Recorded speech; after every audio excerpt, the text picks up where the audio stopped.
pengawasan, surveillance audit, yang kedua adalah audit konsultan. Apa saja itu? Jadi audit pengawasan adalah audit yang dilaksanakan untuk memonitor secara periodik penerapan suatu sistem yang diterapkan. Jadi misalnya di kantor tersebut telah menerapkan proses pembelian barang. Nah, pembelian barang itu akan dilakukan audit apakah prosesnya sudah dilakukan dengan benar. Biasanya dilakukan secara periodik. Ada yang 3 bulan sekali, ada yang 6 bulan sekali, paling tidak audit dilakukan setahun sekali. Kemudian yang kedua adalah jenis audit. Yang kedua adalah audit konsultan. Audit yang dilaksanakan oleh konsultan yang tidak bertanggung jawab langsung dengan perusahaan dalam rangka konsultasi. Jadi perusahaan yang melakukan audit terhadap perusahaan tersebut atau disebut sebagai auditi, dia tidak bertanggung jawab terhadap hasil, hanya memberikan rekomendasi terhadap penemuan-penemuan auditnya. Nah, berikutnya adalah konsep audit. Ya, kita lihat di sini ada audit. Sebelum dilakukan audit, harus dibuat program auditnya dulu. Program audit meliputi dari standarisasinya bagaimana, waktunya kapan, kemudian apa saja yang diaudit, kemudian objeknya apa saja, kemudian kriterianya apa saja. Jadi dibuatlah program audit sebelum dilakukan proses audit.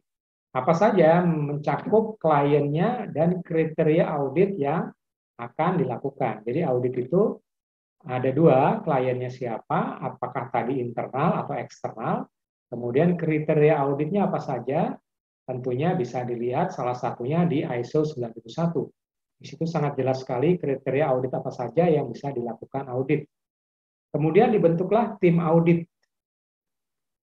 Tim audit itu terdiri dari 2, yang pertama adalah auditor, itu biasanya kalau audit internal karyawan sendiri, atau meng-hire tenaga ahli dari luar, konsultan dari luar, yang dijadikan tim audit untuk melakukan proses audit di perusahaan tersebut. Nah, apa yang diaudit? Yang pertama adalah perusahaan, atau mungkin perusahaan itu sendiri yang disebut sebagai auditi. Perusahaan yang diaudit sebagai auditi. Kemudian dilakukanlah proses audit, maka akan ada temuan audit. Contohnya yang tadi saya sampaikan, misalnya markup tadi, temukanlah misalnya purchasing yang bernama A melakukan markup harga. Tadinya tepung seharga 11.000 di markup menjadi 12.000. Itu adalah namanya temuan. Kemudian temuan harus dibuktikan. Jadi temuan itu harus dibuktikan apa saja, dilihat apakah PO, permintaan barangnya, sesuai dengan pengiriman barang atau delivery. Kemudian sesuai dengan invoice atau biaya yang harus dibayar.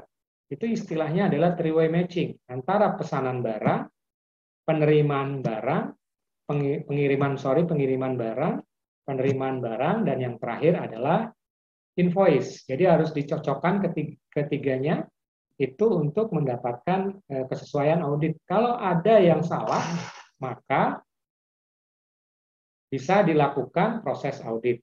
Kemudian dari itu akan ditemukan bukti dan selanjutnya akan dibuatlah kesimpulan audit. Kemudian